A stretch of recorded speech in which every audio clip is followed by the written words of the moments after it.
예수님 믿고 좋은 점 많지요? 여러분에게 예수님 믿고 좋은 점 뭐라고 말하라 이렇게 얘기하면 여러분들 착착착착착착 나올 수 있지요.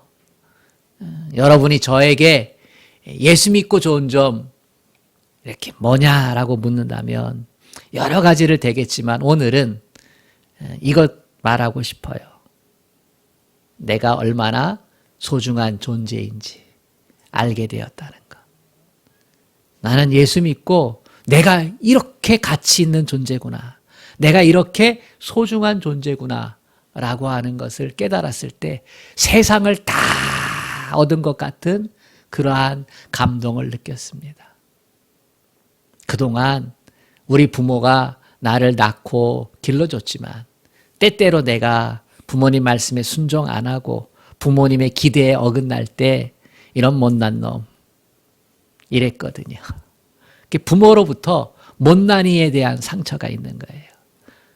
또 학교 선생님이 내게 지식을 가르치고 교육을 하시면서 사람으로서 어떻게 살아갈지를 가르쳐 주셨지만 그러나 학교도 줄 세우기잖아요. 성적순으로 이렇게 줄 세우고 그 다음에 가정의 형편순으로 줄 세우고 다 그렇지는 않지만 분위기가 그랬었어요.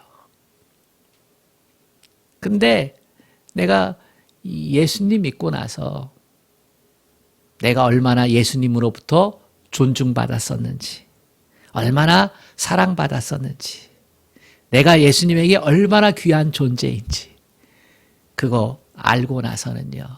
세상이 나를 규정했던 가치가 뒤엎어졌어요.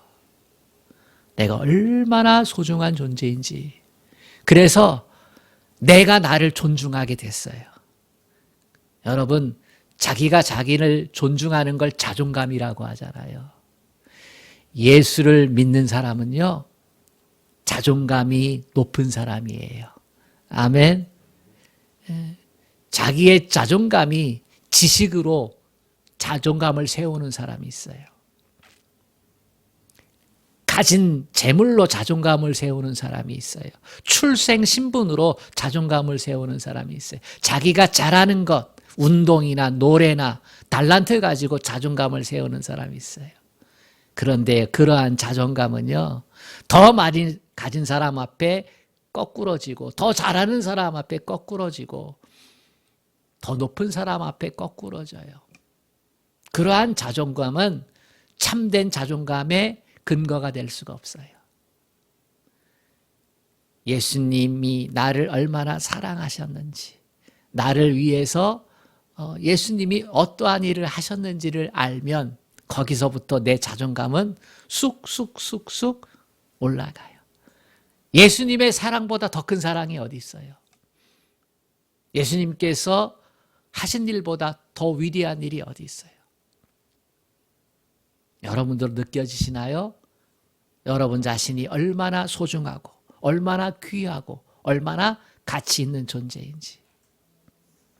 그래서 믿음의 삶을 살아가면서 가치 있게 살려고 애를 쓰게 됩니다. 가치 있는 존재가 되었으니까, 주님께 존중받는 존재가 되었으니까 내 삶은 가치 있게 살아져야 된다 라고 그렇게 생각하고, 그래서 가치 있는 일에 힘쓰게 되는 거죠. 어떻게 가치 있는 삶을 살아갈까? 모델이 있겠죠. 바로 예수님이 가치 있는 삶에 대한 모델이에요. 예수님이 오셨을 때에 사람들은 예수님을 왕으로 섬기려고 했어요. 예수님이요, 하나님 나라 말씀을 잘 가르쳐 주시죠. 또 기적도 행하시지요. 배고픔도 해결해 주셨어요. 오병이어 사건으로. 그러니까 야, 예수님 왕으로 삼으면 우리 팔자 고치겠구나 이렇게 생각해가지고 예수님을 억지로 왕을 삼아 그렇게 세우려고 했었어요.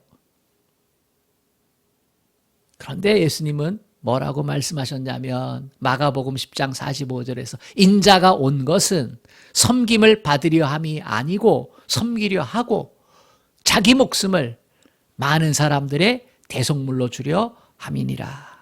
이렇게 말씀하셨어요. 사람들은 예수님을 보고 왕으로 섬기려고 했어요. 근데 왕은요, 섬기는 자가 아니에요. 왕이 되려고 할 때에는 내가 섬기는 자 되겠습니다 라고 하지만 왕이 되고부터는 권력의 속성상 섬김을 받는 자가 되고 군림하는 자가 되고 그러거든요. 예수님은 나는 군림하는 왕이 아니고 나는 섬기는 왕이야. 섬기는 왕. 왜요? 대속물로 주려 함이라. 자기 목숨을, 그러니까 섬김의 최고봉은요, 대속물이에요. 자기 생명을 주는 거예요. 예수님이 섬김의 왕이 된 건요, 자기 생명을 주셨기 때문이에요. 예수님을 통해서 배우는 최고의 가치는 섬김입니다. 사람을 섬기는 것. 주님은 어떤 사람을 섬기셨어요? 병든 사람, 가난한 사람, 못 배운 사람, 외로운 사람, 울고 있는 사람, 포로되어 있고 억눌려 있는 사람. 이들에게 소망이 되어주시고 위로가 되어주시고 뿐만 아니라 이들을 위해 목숨을 내놓으셨지요. 병든 사람, 가난한 사람, 외로운 사람, 울고 있는 사람, 억눌리고 포로된 사람, 위로와 소망을 세상 그 어느 곳에서도 발견할 수 없었던 사람들의 공통점이 뭐예요? 모두 하나님을 떠나서 죄의 종노릇하고 있던 사람들이에요. 인간의 고통의 원인이 하나님을 떠나 죄를 짓고 죄의 노예가 된 삶을 살았기 때문이거든요. 다시 말해 하나님 나라 밖에 있던 사람들, 이들을 섬기셨던 거예요. 자기 자신을 희생제물로 삼으시면서까지 그렇게 섬겨주신 것이죠. 그 결과는 영생의 복이 주어진 것이고 하나님의 나라 백성으로 살아가게 된 것입니다. 그리고 이 위대한 일을 주님은 제자들에게, 주님을 따르는 자들에게 위임해 주셨어요. 섬기는 일, 교회와 함께 감당하라.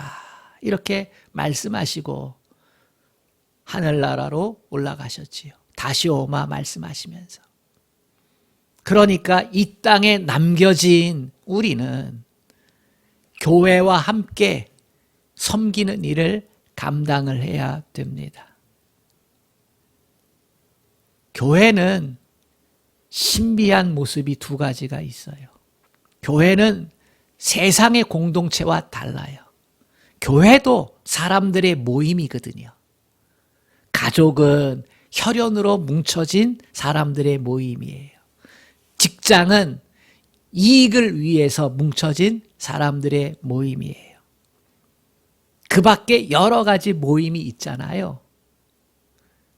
그런데 교회도 사람들의 모임인데 어떻게 보면 혈연으로 뭉쳐진 가족과 돈을 벌기 위해 뭉쳐진 직장과 비교해 보면 교회 공동체는 결속력이 약할 수밖에 없어요. 우리가 팔은 안으로 굽는다. 그죠? 피는 물보다 진하니까. 그리고 돈 없으면 못 사니까.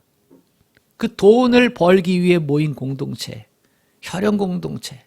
이게 세상에서 가장 결속력이 강한 공동체잖아요. 그런데 교회가 이 가족 공동체나 이익 공동체보다 더 결속력이 강하면 강했지 덜하지 않아요. 역사가 증명을 하거든요. 교회가 이 세상에 생겨나고 난 후부터 지금까지 교회는 어떠한 박해 가운데서도, 어떠한 어려움 가운데, 어떠한 위험 가운데서도 교회는 지금까지 지켜졌고 그리고 성장해 나가고 있어요. 왜냐하면 교회는 신비한 공동체이기 때문에. 두 가지 면에서 그래요. 예수님께서 교회를 언급하실 때에 베드로의 고백이 있었어요. 주는 그리스도시요 살아계신 하나님의 아들입니다. 이렇게 해요. 그때 예수님이 베드로의 고백을 칭찬하시면서 이 반석 위에 내 교회를 세우겠다. 음부의 권세가 해하지 못할 것이다. 그렇게 말씀하셨어요. 이 반석은 베드로의 고백이거든요. 그 신앙 고백 위에 교회를 세운다는 거예요. 근데 주님께서 베드로를 칭찬하실 때 이를 알게 한 것은 네 자신 스스로 깨달아 안 게 아니고 하나님이 알게 하신 것이야 라고 말씀을 하셨어요. 그러니까 교회가 신앙 고백 위에 세워지는 공동체라고 하는 것, 그렇게 교회를 태어나게 하고 교회를 유지시켜 나가는 건 그건 주님이 하셨다는 거죠. 여러분 예수님을 구주로 고백하는 것 여러분이 하신 것 같지요. 그러나 여러분 안에 성령이 들어가셔서 그것을 깨닫게 하고 입으로 고백하게 한 줄로 믿습니다. 그래서 교회 공동체는요, 세상의 혈연의 공동체보다, 이익 공동체보다 더 강력하고 더 위대한 일을 감당할 수 있게 됩니다. 나도 모르는 사이에 복음이 믿어지게 되는 거예요. 예수가 하나님의 아들이심을 믿어지는 거예요. 예수의 십자가 사건이 내 죄를 위한 사건이었음을 믿어지게 되는 거예요. 천국 몰랐었는데 천국이 알게 되고 천국이 믿어지게 되고 내가 천국 백성임을 깨달아지게 되는 것. 이게 신비한 성령의 역사예요. 그래서 교회 공동체는 신비할 수밖에 없어요. 사랑하는 여러분, 코로나 시대에 교회가 하나님께서 세워가시는 공동체인 줄로 믿습니다. 우리가 잘못해서 그렇지. 교회는 거룩한 공동체고 하나님이 친히 세워가신다. 또 하나 교회의 신비한 것은 교회는 몸이라는 사실이에요. 예수님이 교회의 머리가 되시고 우리 예수님을 믿음으로 고백한 성도들은 그 머리 되신 예수님의 지체가 된다는 거죠. 지체. 예수님이 몸이고 우리는 지체고 그렇게 해서 살아있는 유기체가 된다는 거예요. 이게 교회의 신비예요. 교회는 형식적인 조직이 아니에요. 교회는 생명체예요. 이게 교회의 신비예요. 머리 대신 주님을 모시고 지체는 섬김의 삶을 살아가는 거예요. 교회를 교회되게 하기 위해서. 교회는 예수를 그리스도로 고백하는 사람들의 모임인데 그런데 믿음이 연약한 자가 있어요. 어린 아이와 같은 신앙의 모습을 가진 사람들이 있어요. 자라나서 장년의 모습으로 태어나서 자라기까지 이것이 교회를 세워가는 모습이에요.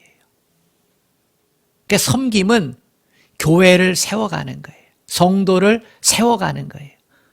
어린아이에서 장년으로 재생산할 수 있는 믿음의 사람으로 세워가는 것. 그걸 교회를 세워간다.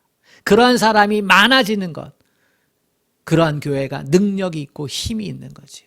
또 하나는 교회는 세상도 세워가요. 하나님께서 주신 능력으로 이 세상을 세워가는 거예요. 하나님은 평등하신 분이잖아요.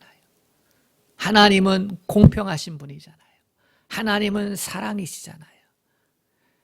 하나님은 우리의 소망이시잖아요. 하나님은 능력자시죠. 그 하나님을 믿는 우리가 이 세상에서 잘못됐고 불의하고 그리고 회복되어야 될 것들이 많은 세상, 참된 소망이 없는 세상 세워가야 되지요. 하나님 없이 죄의 종으로 살았던 모습들, 자기 만족 가운데 있는 사람들 포함해서 다 세워가야만 합니다. 이 섬김의 삶을 사는 것을 가장 잘 깨닫고 실천한 사람이 사도 바울이에요. 오늘 24절 말씀을 같이 읽어보겠습니다. 시작. 나는 이제 너희를 위하여 받는 괴로움을 기뻐하고 그리스도의 남은 고난을 그의 몸된 교회를 위하여 내 육체에 채우노라. 바울은 하나님께서 예수님을 통해서 세우신 그 교회가 예수님의 역할을 할 수 있는 공동체임을 깨달은 사람이에요. 그래서 교회가 예수님의 역할을 잘 감당할 수 있도록 세워지면 그러면 하나님의 나라는 확장될 것이다 라고 생각을 했어요. 그래서 교회를 세우기 위해 고난을 당해요. 교회를 세우는 건 쉽지 않은 일이거든요. 그래서 매를 맞기도 하고 배고픔을 견디기도 하고 풍랑이는 바다를 항해하면서 배가 파선했을 때에도 견뎌내고 위협, 수많은 사람들의 생명의 위협, 위기 이런 것들을 감내해내요. 그런데 그러한 고난을 겪으면서 하나님 앞에 원망하지 않았다는 거예요. 오히려 기뻐했다는 거예요. 왜냐하면 이 모든 수고가 해산의 수고이기 때문이에요. 그래서 바울은 교회를 세워가는 것을, 성도를 믿음의 사람으로 세워가는 것을 해산의 수고다라고 이렇게 비유했어요. 해산의 수고는 그 헌신의 크기를 값으로 측량할 수가 없어요. 왜냐하면 목숨값이거든요.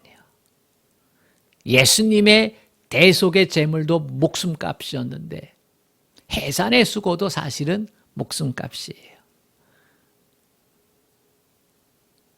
우리의 어머니들이 아이를 해산을 할 때에 그 해산의 수고가 얼마나 큰지. 그러니까 어머니라고 하는 이름, 엄마라고 하는 이름은요, 엄마의 성격이 어떠한 것에 좌우되지 않아요. 얼마나 많이 배웠느냐 이것에 좌우되지도 않아요. 단 한 가지, 목숨을 내걸고 자식을 생산한 거예요. 여기에 어머니의 위대함이 있는 거죠. 그래서 교회는 이 목숨값 내고 생명을 낳아본 여인들이 남자들보다 더 많아요. 왜냐하면 예수님의 그 사랑, 예수님의 그 헌신, 예수님의 그 섬김이 자기가 애를 낳아보면서 해산할 수고를 해보니까 야, 나하고는 비교할 수 없는 예수의 대속의 은혜가, 그 수고가 깨달아지는 거거든요. 나는 이거 한 자식 낳기도 많아야 몇 명이잖아요. 많이 나면 10명인데 우리 주님은요, 온 인류를 해산하기 위해서 새 생명을 가진 자로 하나님 나라 백성으로 해산하기 위해서 그 수고를 감당한 것이거든요. 한국 사회의 가장 커다란 문제는 코로나의 위기도 아니에요. 그로 인해 경제 성장이 안 되는 것도 아니고요. 청년들의 실업도 아니에요. 그거 정말로 심각하고 큰 문제지요. 그러나 더 큰 문제는 인구 절벽이에요. 우리나라도 2030년 지나면 그때부터 전체 인구가 줄기 시작해요. 우리나라 출생률이 전 세계에서 가장 작아요. 마이너스죠. 근데 이러한 사정을 미리 경험한 나라들이 있어요. 유럽, 프랑스, 영국, 독일, 이탈리. 이런 나라들 인구가 감소하면서 사회가 유지되질 못하잖아요. 왜 그랬을까? 오늘 우리 한국 사회와 똑같아요. 해산에 수고하는 게 너무 힘든 거예요. 해산에 수고하고 그 수고는 양육까지 포함이 되는데 그게 자기의 행복이 아니라는 거예요. 나도 내 행복을 찾아야 되지 않느냐는 거예요. 인생을 좀 엔조이해야 되지 않겠냐는 거예요. 그래, 해산에 수고 안 해요. 그러면 사회가 유지되기 위해서 어떻게 해야 돼요? 이민 정책을 해야지 돼요. 문화가 다르고 종교가 다르고 가치관이 다른 사람들을 맞이해가지고 사회를 이끌어 가야 돼요.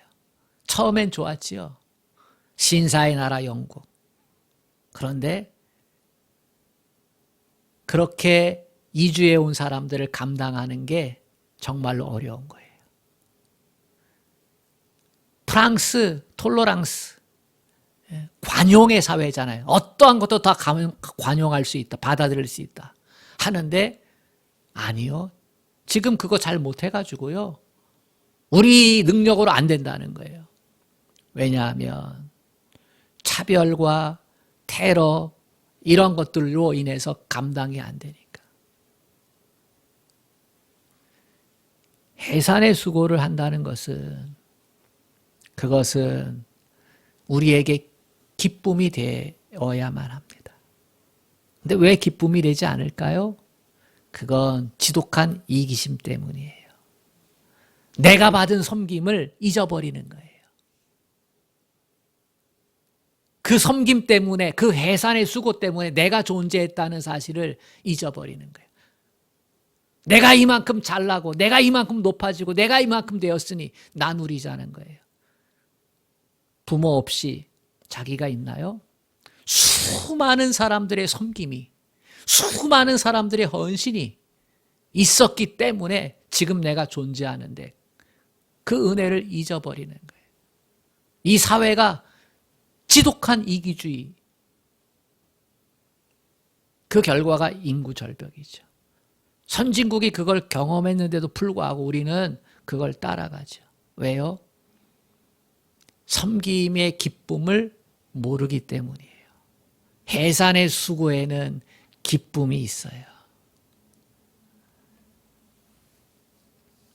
교회는 그냥 세워지지 않습니다. 신앙 고백과 섬김이 필요합니다. 교회가 세워진다는 것은 하나님 나라 확장이고요. 구원받는 무리가 많아진다는 것이고요. 구원받은 사람이 온전한 그리스도인으로 세워져 성숙해 간다는 거예요. 그 말은 온전한 그리스도인이 되었다는 것은요. 해산의 수고를 감당할 수 있는 성도가 되었다는 거예요. 아멘.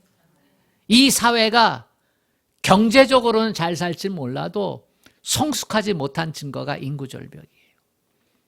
해산의 수고를 모르니까. 그 기쁨을 모르니까. 바울은 섬김을 위해 하나님께서 직분을 주셨다고 언급을 합니다. 에베소 4장 11절에 보면 그가 어떤 사람은 사도로, 어떤 사람은 선지자로, 어떤 사람은 복음 전하는 자로, 어떤 사람은 목사로, 어떤 사람은 교사로 세우셨다. 교회 안에 이렇게 섬기는 직분을 주셨다는 거예요. 베드로 사도도 베드로전서 4장 10절에 각각 은사를 받은 대로 하나님의 은혜를 받은 선한 청지기 같이 서로 봉사하라. 그러니까 성도는 청지기라는 거예요. 여러분, 모든 성도는 교회를 섬기는 자입니다. 아멘.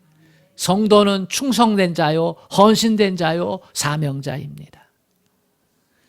저는 때때로 하나님께 이런 질문을 한 때가 있었습니다.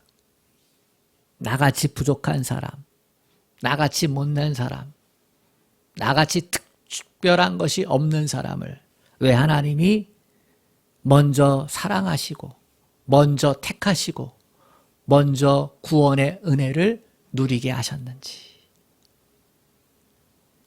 이게 이해가 안 되는 거예요.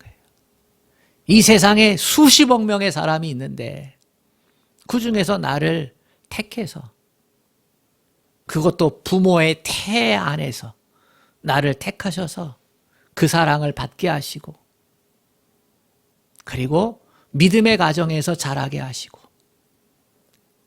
그리고 복음의 가치를 알게 하시고 천국을 소유한 자로 이 세상을 살게 하셨는가. 나보다 더 똑똑한 사람 많은데, 나보다 더 특별한 재능을 가진 사람 많은데, 그러한 사람 먼저 택했으면 나보다 더 많은 일들을 할 텐데 하나님은 산수도 못하시나, 하나님은 경영 능력이 떨어지시나 그랬어요.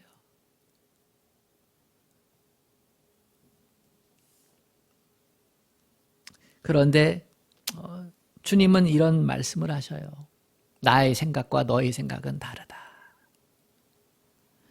먼저 너에게 은혜를 베풀어 준 것은 너를 통해서 하나님의 일을 잘 감당해서 많은 사람을 하나님께로 돌아오도록 섬길 수 있다고 믿었기 때문이다. 믿어주신 거예요. 믿어주신 거. 내가 부족하기 때문에 더 하나님을 의지하고, 지혜가 부족하고 능력이 부족하고 힘이 부족하니까 더 많이 하나님을 의지하고 더 하나님께 기도하고 더 하나님을 붙잡고 하나님이 더 전부가 되어서, 그래서 많은 사람들을 하나님께로 돌아오게 하고 그들을 세울 수 있다라고 하는 것을 믿어주신 거예요. 그러니까 나를 믿어주셔서 먼저 구원해 주신 거예요. 여러분도 마찬가지예요. 하나님이요 믿어주신 거예요. 하나님 일 잘할 수 있기 때문에 충성된 자, 헌신자, 사명자로 살아갈 수 있다고 믿어주셨기 때문에 여러분이 선택된 거예요. 아멘. 믿어주셨다. 이게 얼마나 커다란 은혜인지. 나는 나를 섬겨주신 주님 때문에 행복을 안 사람이에요. 내 존재 가치를 안 사람이에요.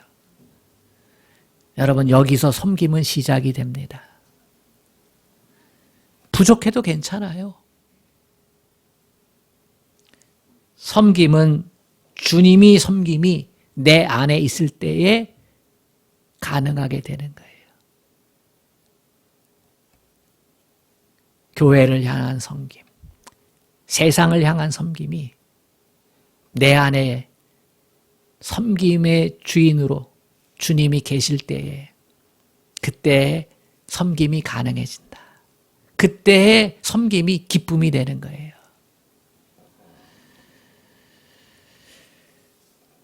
섬김을 통해서 내 안에 계신 주님이 드러나십니다. 얼마나 신날까?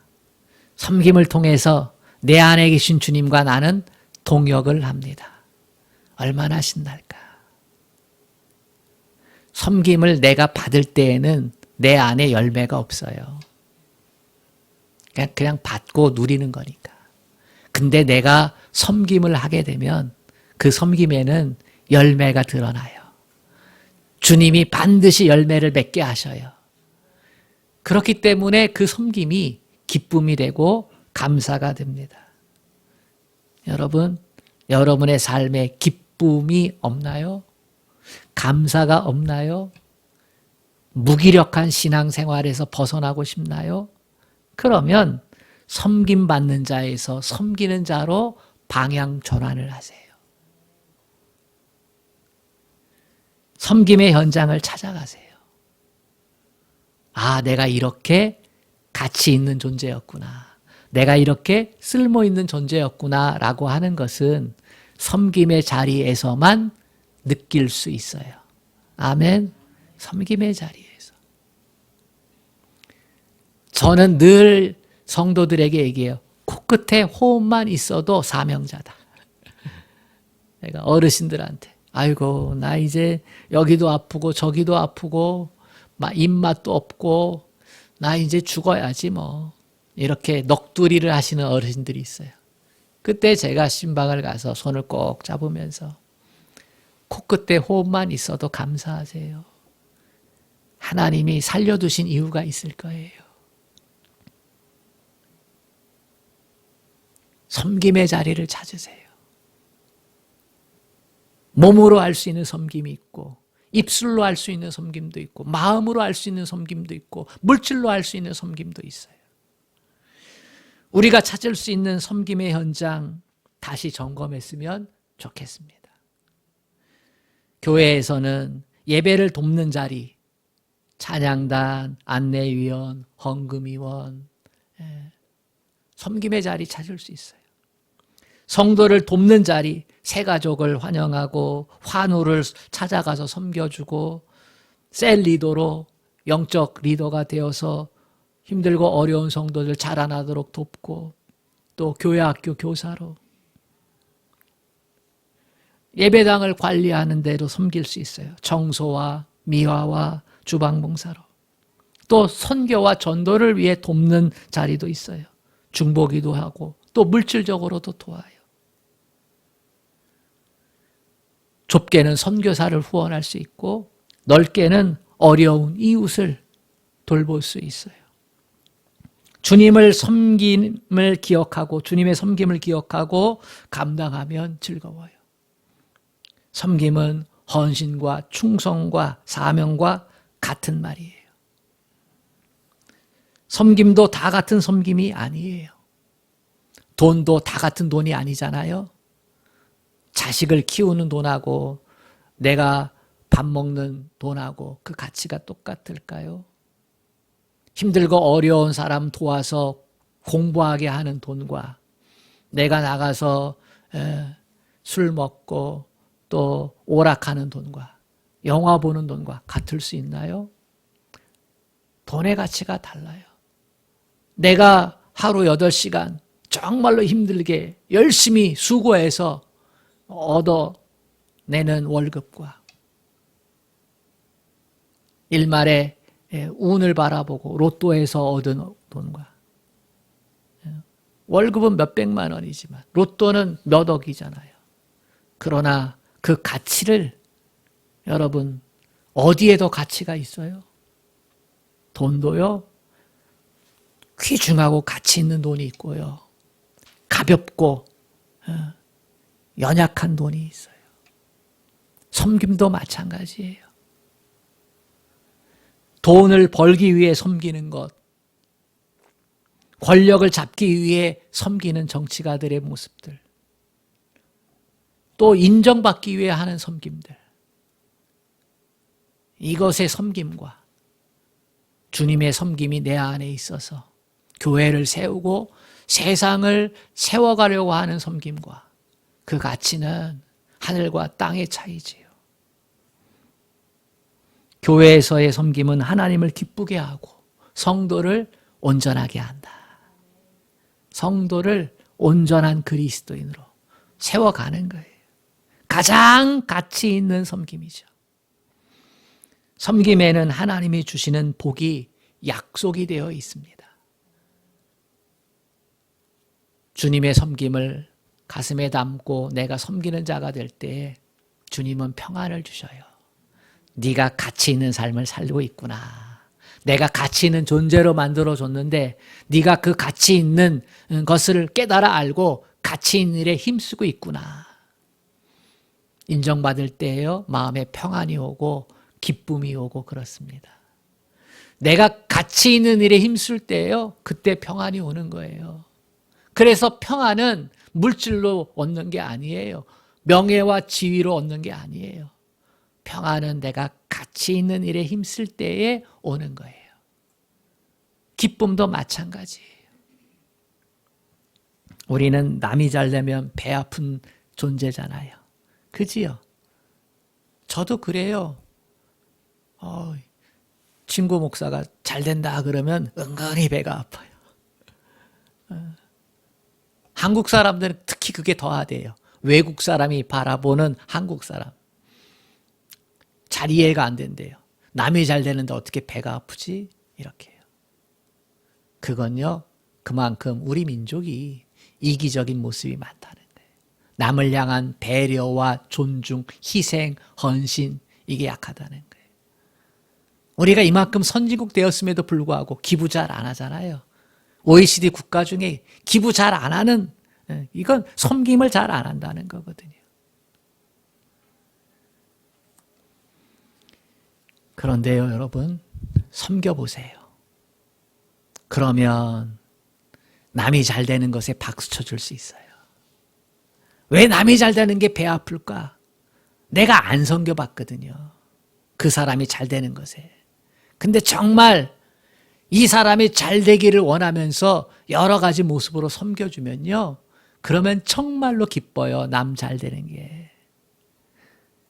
섬김의 삶이 내 바탕에 있으면요, 남이 잘 되는 게 박수 쳐줄 수 있어요. 어떤 사람이 천국이 어떠한 곳이냐라고 했을 때에, 천국은요, 밥숟가락 떠서 내 입에 넣는 게 아니고 밥숟가락 떠서 너에게 넣어주는 거. 그게 천국이라는 거예요. 섬김의 삶을 살 때 평안이 오고 기쁨이 오는 줄로 믿습니다. 세상의 그 어느 것하고 견줄 수 없는 거죠. 두 번째, 섬김에 담긴 약속은요, 물질의 형통한 복도 주셔요. 주님이 말씀하셨잖아요. 무엇을 먹을까 입을까 염려하지 말라. 그의 나라와 그의 의를 구하면, 이 섬김을 삶을 살면 하나님께서 이 모든 것을 너희에게 더하시리라. 아멘. 아멘 하세요. 정말로 아멘이에요. 하나님이 책임져 주시는 거예요. 형통의 은혜를 주시는 거예요. 세 번째, 하늘의 상급이 준비되어 있습니다. 주의 이름으로 하는 모든 섬김에는 하늘의 신령한 복이 주어집니다. 하나님 나라에서 영원히 누릴 수 있는 축복들이 예비되어 있는 거예요. 바울은 이 비밀을 알았어요. 섬김으로써 복받는 비밀을 알았어요. 아무나 할 수 없는 거죠. 예수의 섬김을 받아본 사람만이 이 섬김의 삶을 살아갈 수 있는 거니까. 그래서 오늘 말씀의 결론이에요. 29절 같이 한번 읽어보겠어요. 시작. 이를 위하여 나도 내 속에서 능력으로 역사하시는 이의 역사를 따라 힘을 다하여 수고하노라. 이를 위하여, 교회를 통해서 하나님께서 예수님을 통해 열어놓은 구원의 문을, 하나님 나라의 확장을 교회를 통해서 이루어 가신다라고 하는 이 비밀을 바울이 내 속에서 능력으로 역사하시는 이 예수, 그분과 함께 힘을 다해 수고하노라. 섬김의 삶의 가치를 바울은 깨닫고 그 삶을 살기로 수고하고 애쓰는 거지요. 사랑하는 여러분, 주님의 섬김을 받으셨습니까? 주님의 섬김을 받으셨습니까? 그러면 주님과 함께 섬기는 삶을 사십시오. 섬기는 삶을. 여러분에게 무한한 기쁨을 가져다 줄 수 있는 섬김의 삶을. 하나님 아버지, 주님의 기쁨은 섬김에 있었습니다.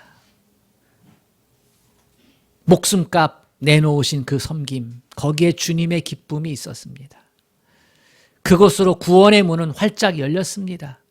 그리고 주님을 그리스도로 고백하는 성도들을 교회와 함께 그 섬김의 삶을 살아서 우리에게도 주님이 누렸던 그 기쁨을 맛보게 하십니다. 하나님 아버지, 혈연 공동체보다 더 결속력이 강하고 이익 공동체보다도 더 결속력이 강한 것이 교회임을 알게 하여 주시옵소서. 하나님께서 세워가시는 이 교회에 나도 동참해서 세워가기를 원합니다.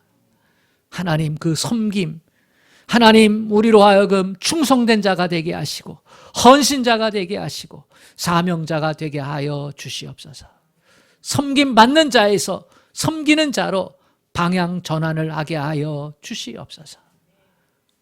예수님의 이름으로 기도드리옵나이다. 아멘.